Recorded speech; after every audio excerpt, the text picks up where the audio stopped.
ये no translational motion. अब इसके बाद हमें टॉर्क फाइंड करना है। Torque is equal to force into perpendicular distance. तो यहाँ पे एक डायग्राम अगर टॉर्क का एक्सप्रेशन लिखने के लिए आता है तो ये डायग्राम ड्रॉ करके ये डिस्टेंस डिनोट कर दोगे। ये हो जाएगा Q E into D sine theta. तो क्यू ई इंटू डी, तो यहाँ पे डाइपोल मोमेंट क्या हो जाएगा, पी इंटू डी। तो ये क्यू इंटू डी हो जाएगा डाइपोल मोमेंट। तो इसको हम लिख सकते हैं पी क्रॉस ई। सेंस से p cross e is equal to torque. इसको लिख ले सकते हैं पी ई sine theta, P E sine theta. और ये टॉर्क एक वेक्टर क्वांटिटी है तो ये लिख सकते हैं torque is equal to P cross E. तो पी क्रॉस ई फिंगर के डायरेक्शन, डाइपोल मोमेंट के डायरेक्शन में फिंगर, सेकंड की तरफ कर्ल करना है। तो यहाँ पे टॉर्क की डायरेक्शन क्या है, इनटू द प्लेन है या आउट ऑफ द प्लेन है। यहाँ पे हम पी क्रॉस ई देखेंगे, माइनस से प्लस की तरफ राइट हैंड का फिंगर पॉइंट आउट करेंगे। ठीक है, तो इनवर्ड इनवर्ड है। Sir into the pen. हाँ, इनटू द प्लेन। इनटू है। या फिर ऐसे देखना है, सेंस ऑफ रोटेशन में फिंगर कर्ल करो तो थंब जो है वो क्या बताएगा, थंब बताएगा टॉर्क की डायरेक्शन। टॉर्क एक एक्सियल वेक्टर है, एक्सिस के लॉन्ग होता है, एक्सिस ऑफ रोटेशन के। तो ये जो है इनटू द प्लेन हो जाएगा टॉर्क। अब ये टॉर्क किस पॉइंट के अबाउट होगा, ये टॉर्क किसी भी पॉइंट के अबाउट होगा। अगर मान लो ये फ्री होता रोटेट होने के लिए, तो कोई भी ऑब्जेक्ट अगर फ्री है तो हमेशा सेंटर ऑफ मास के अबाउट रोटेट होगा। मतलब अगर हम इसको डाइपोल के ऐसे छोड़ देंगे तो ये डाइपोल मोमेंट ये जो है ऐसे मिड पॉइंट पे फिक्स करें या ना करें, ये अपने आप जो है ऐसे ऐसे रोटेट होगा। ये इधर रोटेट होगा और फिर ये ऐसे आएगा और ऐसे ऐसे ऑसिलेट होगा। अभी देखेंगे इसका मोशन ऑसिलेटरी हो जाएगा क्योंकि एनर्जी कंजर्व रहेगी। इलेक्ट्रिक फील्ड एक कंजर्वेटिव फील्ड होता है।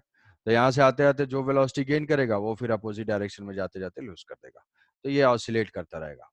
तो यहाँ पे इस टॉर्क के वजह से ये किस टाइप का मोशन पॉसिबल है, oscillatory motion uniform electric field में पॉसिबल है। अब ये तो बताने की जरूरत नहीं है कि टॉर्क मिनिमम कब है, मैक्सिमम कब है। कब है भाई maximum torque, maximum torque sir जब परपेंडिकुलर 90 डिग्री डिग्री। और ये जब थीटा 90 डिग्री। 90 डिग्री ऐसा, थीटा 90 डिग्री, ये इलेक्ट्रिक फील्ड मतलब डाइपोल बिल्कुल ऐसा रखा हुआ है। ये जो है क्यू ई इधर एक्ट कर रहा है, ये क्यू इधर एक्ट कर रहा है, तो मैक्सिमम टॉर्क होगा। टॉर्क जीरो कब होगा, टॉर्क जीरो तो तभी होगा जब ये जो है इलेक्ट्रिक थीटा फील्ड के जीरो। थीटा जीरो हो या थीटा 180 पैरेलल पैरेलल हो या एंटी पैरेलल हो, ऐसा है तो भी टॉर्क जीरो है। अगर ऐसे ऐसा है तो भी टॉर्क जीरो है। ये माइनस इधर हो, ये माइनस क्यू इधर हो, प्लस क्यू इधर हो, तो भी टॉर्क जीरो है। मतलब theta is equal to 0 degree हो, 0 डिग्री हो, या theta is equal to pi हो, theta is equal to pi हो, दोनों केस में टॉर्क जीरो होगा। अब टॉर्क जीरो है, फोर्स तो जीरो है ही, टॉर्क जीरो है, फोर्स तो जीरो है ही। तो इस कंडीशन को हम बोलते हैं इक्विलिब्रियम कंडीशन। रिजिड बॉडी के इक्विलिब्रियम की यही कंडीशन होती है कि फोर्स भी जीरो होना चाहिए, टॉर्क भी जीरो होना चाहिए। जब दोनों जीरो होते हैं तो इक्विलिब्रियम होता है। और इक्विलिब्रियम कई टाइप के होते हैं, स्टेबल इक्विलिब्रियम और अनस्टेबल इक्विलिब्रियम। तो यहां से अगर हमें देखना होगी कौन सा स्टेबल इक्विलिब्रियम है, कौन सा अनस्टेबल इक्विलिब्रियम है। तो स्टेबल अनस्टेबल के लिए वहां पे पोटेंशियल एनर्जी से हम देखते हैं। स्टेबल पे क्या होता है, पोटेंशियल एनर्जी मैक्सिमम या minimum, minimum. Minimum minimum minimum. Minimum. या फिर ऐसे थोड़ा सा डिस्प्लेस करके देख लेते हैं कि अगर हम उसको स्लाइटली डिस्प्लेस करेंगे तो वो अपने इक्विलिब्रियम पोजीशन की तरफ रिटर्न होना चाहिए। तो अगर 0 डिग्री वाले को देखोगे, 0 डिग्री में हम थोड़ा सा अगर इसको डिस्प्लेस कर देते हैं किसी भी सेंस में, अगर रोटेट करते हैं ऐसे, तो मान लो रोटेशन हमने इसको करा दिया एंटी क्लॉकवाइज सेंस में, तो जो फोर्स ऐड करेगा ऐसे ऐसे, ये दोनों क्या करेंगे, इसको क्लॉकवाइज सेंस में रोटेट करने की कोशिश करेंगे। तो ये जो है रिस्टोरिंग टॉर्क एक्ट कर रहा है। तो ये जो है किसकी प्रॉपर्टी है, ये प्रॉपर्टी हो जाएगी स्टेबल इक्विलिब्रियम की। तो थीटा इज इक्वल टू 0 जो है वो स्टेबल इक्विलिब्रियम की पोजीशन होगी। और यहाँ से देखो, यहाँ से अगर हमने थोड़ा सा भी इसको डिस्प्लेस किया तो यहाँ पे जो है प्लस क्यू है और यहाँ पे माइनस क्यू है, ये फोर्स ऐसे है, ये फोर्स ऐसे है, और ये तुरंत ऐसे टर्न कर जाएगा। तो ये क्या हो जाएगा, ये बहुत ही अनस्टेबल है। तो यही जो है दो टाइप के इक्विलिब्रियम। एसएचएम या ऑसिलेशन किस टाइप के इक्विलिब्रियम के अबाउट होता है, हमेशा स्टेबल के अबाउट एसएचएम या ऑसिलेशन। तो यहीं पे जो है एसएचएम या स्टेबल इक्विलिब्रियम होना पॉसिबल है। तो यहाँ पे जो है वही एसएचएम वाला क्वेश्चन है, इसको एज अ डेरिवेशन है, बट इसको क्वेश्चन की तरह से हम लोग याद कर लेते हैं कि prove that a small displacement is a simple harmonic motion for the small displacement type of dipole from equilibrium position is stable so that the motion of dipole is SHM, find the time period। तो वही करते हैं कि क्या करते हैं, पहले torque लिखाते हैं, ये कौन सा है, एंगुलर एसएचएम। तो एंगुलर एसएचएम में बताया है कि क्या करना होता है, थीटा से डिस्प्लेस कर दिया, उसके बाद नेट टॉर्क लिखा, तो वो सब जो है पहले की बातें हैं। ये है क्यू ई, तो यहाँ से थीटा तो लिखेंगे net torque in the direction of displacement, यही लिखते हैं। एंटी क्लॉकवाइज सेंस में हमने डिस्प्लेस किया, बट ये टॉर्क इधर है क्लॉकवाइज सेंस में, एंटी क्लॉकवाइज में कुछ नहीं है, तो हम क्या लिखेंगे, जीरो माइनस टाउ। ये है एंटी क्लॉकवाइज में कोई टॉर्क नहीं है, minus, zero minus tau net torque is equal to I into alpha. तो यहाँ पे जो टॉर्क है, हाँ भी सुमन बताओ, जीरो क्यों लिखा, या गलती से हो गया, क्या है बताओ, बोलो। सर एंटी क्लॉकवाइज में कोई टॉर्क नहीं है इसलिए 0 ले। हाँ, सुमन कुछ पूछ रहा है, गलती से रेज हैंड हो गया, ठीक है। Torque is equal to zero, ये माइनस, और ये टॉर्क हो जाएगा P E sine theta. P E sine theta is equal to I into alpha. I जो है इसका किसी पे पॉइंट के अबाउट आई इंटू अल्फा। तो यहां से अगर देखेंगे alpha is equal to minus of P E sine theta divided by I, और यहाँ पे जो है ये एस एच एम तभी होगा जब alpha is directly proportional to ये माइनस स्क्वायर ओमेगा थीटा होना चाहिए, माइनस ओमेगा स्क्वायर थीटा होना चाहिए। Alpha should be directly proportional to angular displacement, but ऐसा है नहीं। तो ये जो है जनरल डिस्प्लेसमेंट, जनरल डिस्प्लेसमेंट का मतलब कोई बोलेगा कि इसको 30 डिग्री डिस्प्लेस कर दिया गया, तो क्या ये एसएचएम करेगा या ऑसिलेशन करेगा, तो ऐसे में ये ऑसिलेटरी होगा, ये जो है ऑसिलेटरी होगा, एसएचएम नहीं होगा, not SHM, large angular displacement. But for small angular displacement, ये जो है small sin theta equals to angular theta। Displacement sine theta is approximately equal to theta. यहाँ से तो इसको पुट कर देंगे, ये हो जाएगा alpha is equal to minus P E by I into theta, या जो प्रोपोर्शनलिटी है वही क्या हो जाएगा, वही ओमेगा स्क्वायर हो जाएगा। तो यहाँ से ये टर्म हम कंपेयर करेंगे एसएचएम के पॉइंट ऑफ व्यू से, तो ओमेगा आ जाएगा omega square. So omega is equal to square root of P E divided by I. So time period of oscillation is equal to 2 pi by 2 pi omega, ये हो जाएगा root 2 pi by square root of I by PE, I by PE, ठीक है।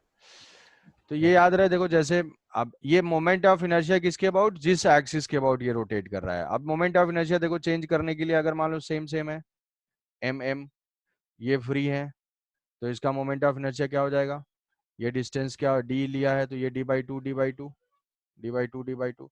तो free है, rotate करेगा, तो हमें क्या चाहिए, आईसीएम। आईसीएम कितना लिखेंगे, M D square by 4 plus दूसरे का सेम। अब इसमें क्वेश्चन में चेंज हो सकता है, क्या चेंज हो सकता है कि अब ये एम एम एम नहीं है, एम टू एम है, यहाँ पे टू एम है और यहाँ पे एम है। अब क्या मोमेंट ऑफ इनर्शिया लेंगे, सेंटर ऑफ मास, क्योंकि अभी बताया कि अगर फ्री है तो हमेशा किसके अबाउट रोटेट करेगा, सेंटर ऑफ मास के अबाउट। तो अगर फ्री रोटेशन है तो आईसीएम, तो पहले सेंटर ऑफ मास तो पता होना चाहिए, सेंटर ऑफ मास हेवियर के साइड में होता है।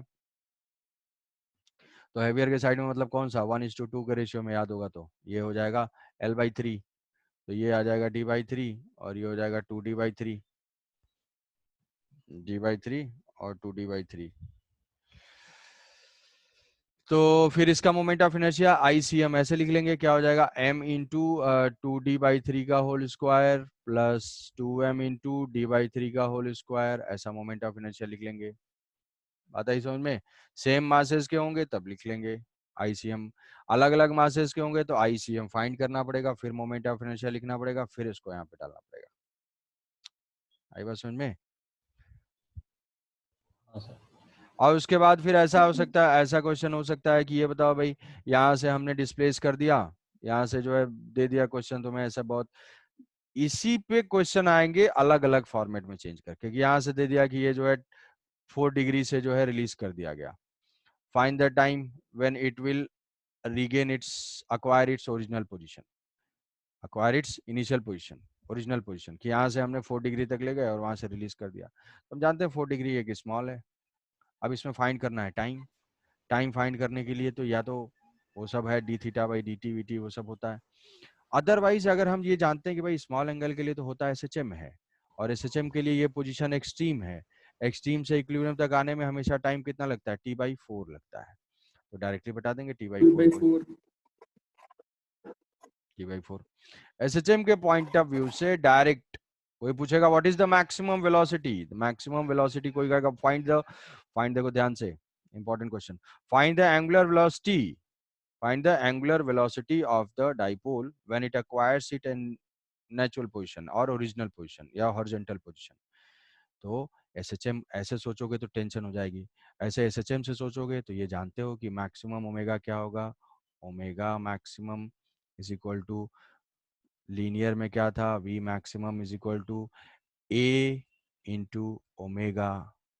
वैसे ही maximum angular velocity omega maximum is equal to angular amplitude into angular frequency. ये ओमेगा एंगुलर वेलोसिटी नहीं, एंगुलर फ्रीक्वेंसी इसका ओमेगा, वो है कितना, ये जो भी है ओमेगा, यहाँ से फाइंड कर ले, देखो ये ओमेगा। तो ये 4 नहीं पुट करेंगे, क्या पुट करेंगे, रेडियन में। कभी भी डिग्री में एंगल पुट करना ही नहीं होता है, कभी भी, ये मान लो सीधे सीधे।